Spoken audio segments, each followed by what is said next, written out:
जब हमारे मंडल कमीशन का मामला आया, विरोध ब्राह्मणों ने किया। जब हमारी गिनती का मामला चल रहा है, विरोध ब्राह्मण कर रहे हैं।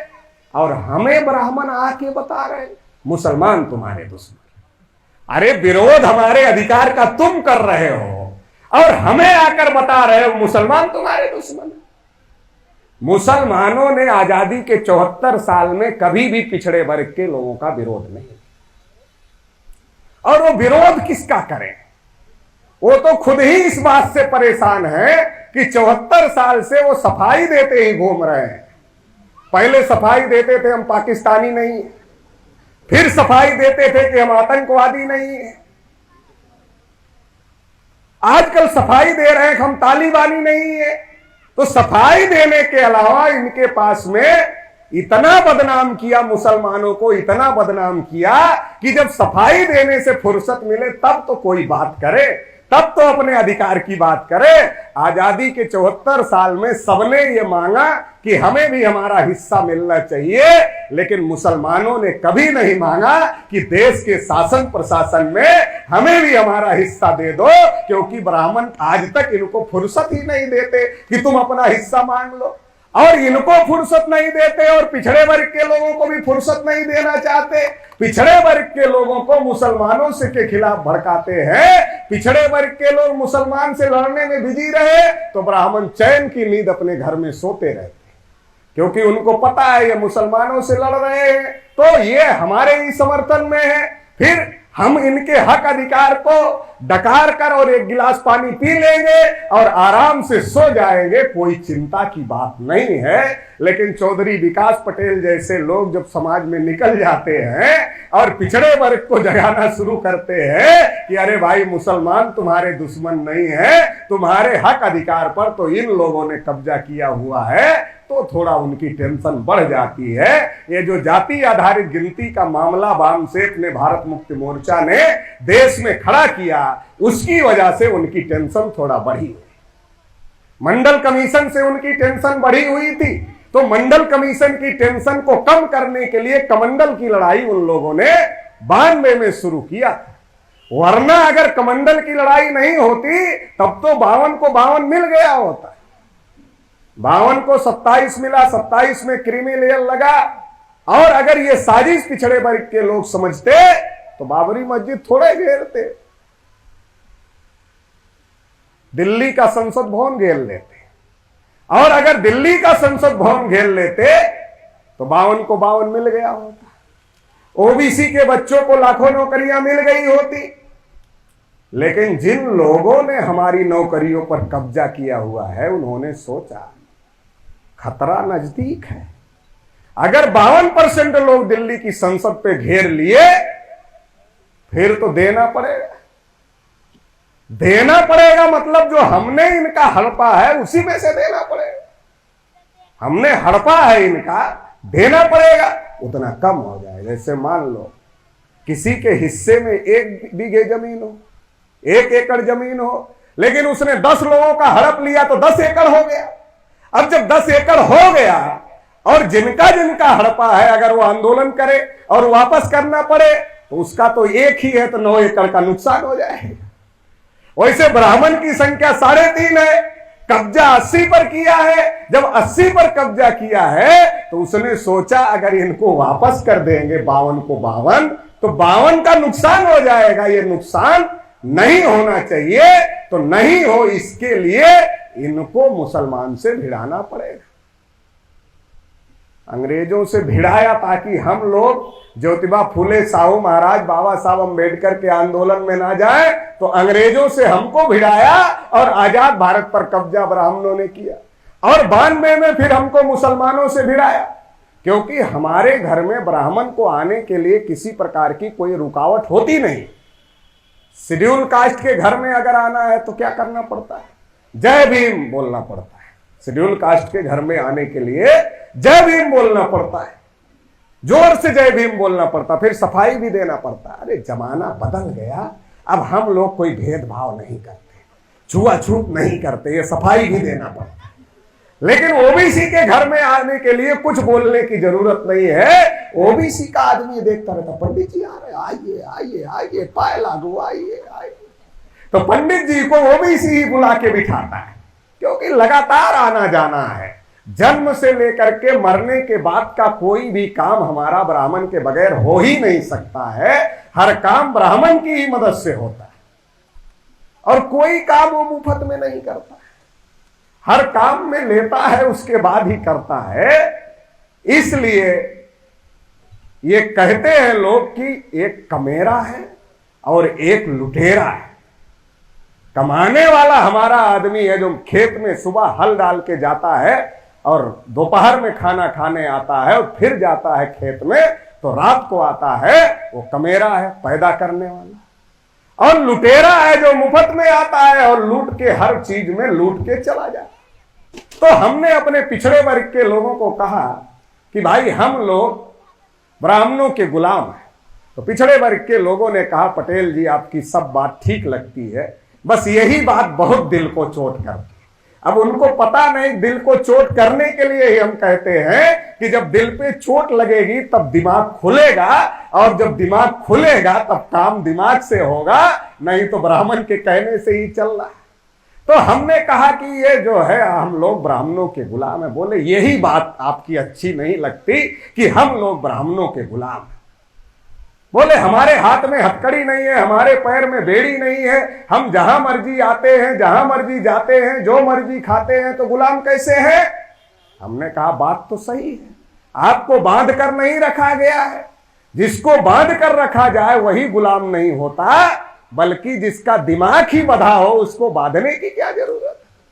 अरे बांधने की जरूरत तो उसको है जिसका दिमाग आजाद है, और जिसका दिमाग ही बंधा हो उसको बांधने की तो कोई जरूरत होती नहीं है। जैसे आपके घर में, हम किसान हैं तो किसानों के घरों में पशुपालन के बगैर काम होता नहीं। तो भैंस पाले जाते हैं या गाय पाली जाती है, पहले बैल पाले जाते थे, ट्रैक्टर आ गया तो बैल पालना बंद हो गया। अभी लेकिन दूध के लिए गाय और भैंस जरूर पाले जाते हैं। तो आपकी जो भैंस है उसको खोल दो, आप कितना दूर जाएगी? थोड़ी दूर ही जाएगी, घूमकर आकर खूंटे पर खड़ी हो जाएगी।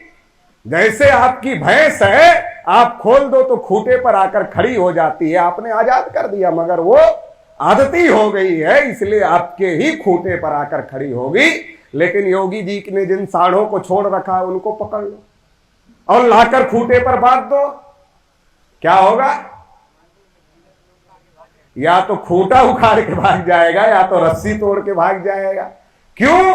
क्योंकि वो दिमाग से आजाद है और आपकी भैंस दिमाग से गुलाम हो गई है। वैसे संविधान ने हम पिछड़े वर्ग की रस्सी खोल दिया।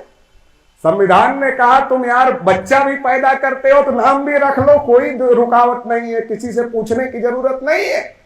लेकिन हम तो मानसिक गुलाम ठहरे, तो हम तो पंडित जी के यहां ही पहुंच जाते हैं। एक बच्चा पैदा हुआ, नाम क्या रखे? अरे नाम रखना बड़ा काम नहीं है, बच्चे पैदा करना बड़ा काम है। लेकिन हम तो नाम रखने को ही बड़ा काम समझते हैं और इसलिए पंडित जी के पास जाते। बच्चे को पढ़ा लिखा कर डॉक्टर, मास्टर, वकील, इंजीनियर, प्रोफेसर बनाते हैं। लेकिन शादी की तारीख तो अनपढ़ ब्राह्मण से पूछ कर ही रखते। शादी भी अनपढ़ ब्राह्मण ही कराएगा। और घर कितना भी बढ़िया बना ले, मां बाप से भी गिरी प्रवेश नहीं करा सकते, होगा पंडित को ही बुला करके गिरी प्रवेश करा। अरे मां बाप से बड़ा कौन है? उनकी वजह से तो घर बनाने लायक हुए। और अगर हमारा आदमी मर जाए तो भी हम लोग पंडित जी का पीछा नहीं छोड़ते और पहुंच जाते हैं उनके पास कि पंडित जी बताओ हमारे पिताजी की आत्मा को शांति मिली कि नहीं मिली? तो पंडित जी अगर कह दें कि तुम्हारे पिताजी की आत्मा को शांति मिल गई, फिर तो रोजी रोटी बंद पंडित जी का। तो पंडित जी कहते अभी भटक रही है। तो हमारे लोग कहते भटक रही तो क्या करना होगा?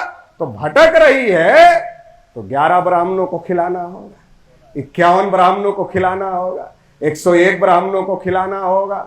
ज्योतिबा फूले ने एक जगह लिखा कि जैसे बाल काटना नाई का धर्म नहीं है, धंधा है, वैसे कर्मकांड करना ब्राह्मण का धर्म नहीं है, धंधा है। तो हमारे लोगों को धंधा और धर्म में अंतर समझ में आता नहीं है और इसलिए धंधे को हमारे लोग धर्म समझ रहे हैं।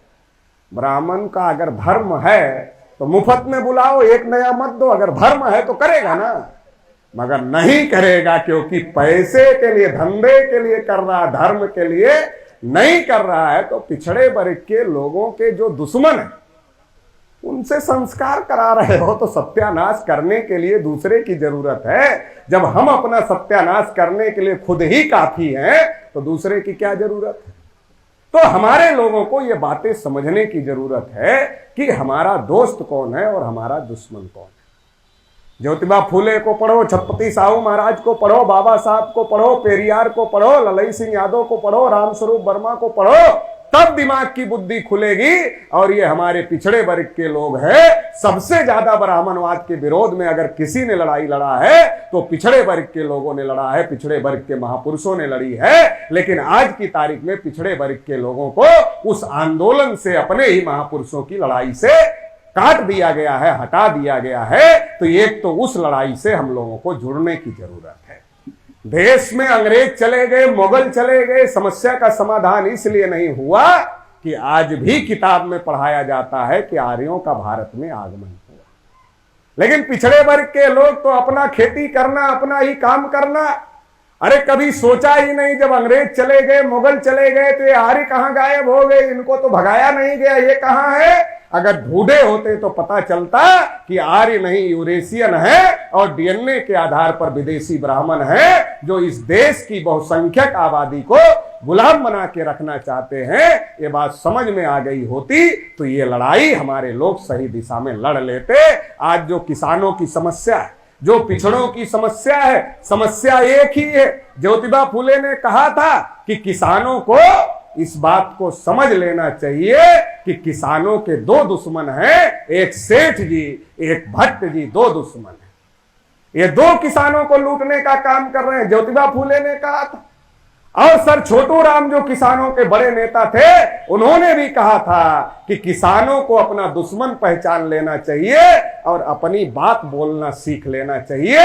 अगर दो बात किसान सीख ले तो किसानों की समस्याओं का समाधान हो जाएगा। तो दोस्त और दुश्मन की पहचान पिछड़े वर्ग के लोगों को अब करना होगा। हम आजादी की लड़ाई लड़े, धोखा खाए और हमको हमारे हक अधिकार नहीं मिले।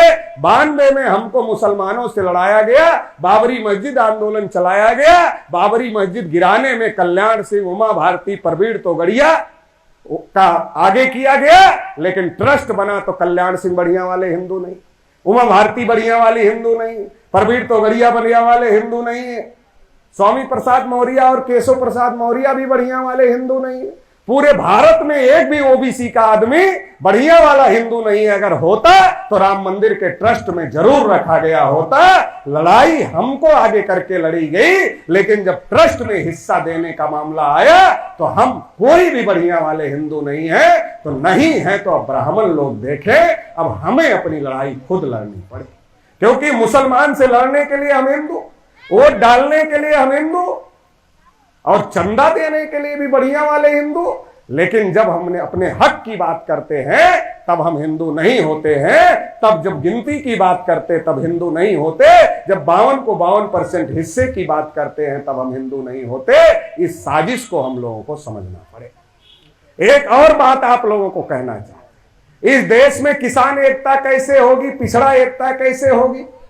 जब हम चौराहे पर खड़े होते हैं तो हम लोग क्या कहते, एक एक ओबीसी के आदमी को आप पूछो क्या हो, बोलेगा यादव हूं सीना ठोक के, दूसरा बोलेगा जाट हूं, तीसरा बोलेगा गुजर हूं, चौथा बोलेगा सैनी हूं, पांचवा बोलेगा साक्य हूं, छठा बोलेगा कश्यप हूं। एक भी ओबीसी मिला?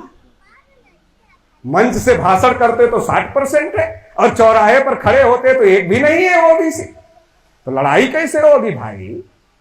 लड़ाई तो तब होगी जब ओबीसी अपने को मानेगा, तब ना 60% होगा। और जब 60% होगा तो इन लोगों से लड़ाई लड़ने में कोई हमको दिक्कत नहीं है, क्योंकि हम तो 60% है। लेकिन 60% 60 नहीं है, क्योंकि वो अलग अलग जातियों में बटा हुआ है। हम मंच से बोलते हैं तो 60 है, चौराहे पर खड़े होते हैं तो अपनी अपनी बिरादरी के हो जाते हैं। तो इससे कोई लड़ाई ना तो किसान की लड़ाई होगी, ना ही पिछड़े की लड़ाई होगी। अगर लड़ाई लड़ना है तो अपनी एक पहचान बनानी होगी कि हम पिछड़े वर्ग के हैं, ओबीसी समाज के। हमारे पिछड़े वर्ग के लोग अगड़ा बनने के लिए बहुत मेहनत कर रहे हैं, इतनी मेहनत कर रहे हैं कि हर बिरादरी के लोग अपनी जब सभा बनाते हैं तो उसमें नाम के आगे क्षत्रिय लगाते हैं। जैसे यादव क्षत्रिय, पटेल क्षत्रिय, कुशवाहा क्षत्रिय, सैनी क्षत्रिय, कश्यप क्षत्रिय। हमारी हर बिरादरी पिछड़े से अगड़ा बनने के लिए बहुत जान लगा के मेहनत कर रही है। और कितनी मेहनत कर रही है? तो संगठन के नाम के आगे क्षत्रिय लगा रही है और उसको लग रहा है केवल क्षत्रिय लिख लेने से हम अगड़े हो जाए। क्षत्रिय लिखने से अगड़ा होना होता तो अब तक तो हो गए होते। क्षत्रिय लिखने से अगड़े नहीं होगे। अगर अगड़ा बनना चाहते हो तो उसका एक ही उपाय है, वो उपाय कर लो, अगड़े बन जाओ। उपाय क्या है? जितनी मेहनत हम लोग क्षत्रिय बनने के लिए अलग अलग बिरादरी के लोग कर रहे हैं, अगर उसका 10% मेहनत हम लोग ओबीसी बनने के लिए कर दे तो देश में हमारी आबादी 60% हो जाएगी। फिर हर लड़ाई को हम लड़ भी लेंगे और हर लड़ाई को हम जीत भी जाएंगे। तो हमको ये काम करने की जरूरत है, क्षत्रिय बनने से ज्यादा मेहनत ओबीसी बनने पर लगाने की जरूरत है। और अगर हम ओबीसी बन जाएंगे तो 52 को 52 लेने में कोई दिक्कत नहीं है। अरे जब 52 मिल जाएगा हर जगह, जगह जमीन, कल कारखाना, उद्योग धंधा, नौकरी, व्यापार, तो 50% से 2% ज्यादा तुम्हारे पास हो जाएगा तो अपने आप ही ना अगड़े हो जाओगे। फिर तो अगड़े बनने लिखने की जरूरत पड़ेगी ही नहीं। तो अगर ये करते हैं तो जरूर अगड़े बन जाएंगे, नहीं तो क्षत्रिय लिखते रहो और सत्यानाश कराते रहो, ये होता रहेगा। तो एक बात तो मुझे ये कहनी, तो ये हम लोगों को समझने की जरूरत है, जाति और धर्म के नाम पर हमारा इस्तेमाल। और हर बार हमारे मुद्दे हवा में उड़ाए जाते हैं। 92 में कमंडल की लड़ाई से उड़ाया गया, 2011 में बाबा रामदेव, अन्ना हजारे को सामने ला करके उड़ाया गया। और जब हम अपने पिछड़े वर्ग के लोगों को कह रहे थे चलो दिल्ली तुम्हारी गिनती का मामला है, तो पिछड़े वर्ग के लोग क्या कह रहे थे? पटेल जी बेचारा अन्ना हजारे, राजा हरिश्चंद्र के बाद धरती पर पहला ईमानदार आदमी आया है, उसके प्राण संकट में है, पहले उसके प्राण बचा लेते हैं, बाद में अपनी गिनती का मामला देख लेंगे। तो हमारे लोग अन्ना के प्राण बचाने चले गए। 47 के पहले जब लड़ाई चल रही थी अधिकार की तो गांधी नेहरू के पीछे चले गए। 92 में जब लड़ाई लड़नी थी तो मस्जिद गिराने चले गए। और 2011 में जब लड़ाई लड़नी थी तो कहां चले गए? अन्ना हजारे की जान बचाने चले गए। हमने उसी समय कहा था जिस दिन आपका मुद्दा गिनती का दब जाएगा, अन्ना हजारे अखबार के पन्ने से गायब हो जाएगा। अभी पता है कहां? पता है अन्ना हजारे का? किसान आंदोलन वाले भी बहुत दिन से मोमबत्ती लेके ढूंढ रहे हैं, मिल ही नहीं रहा अन्ना।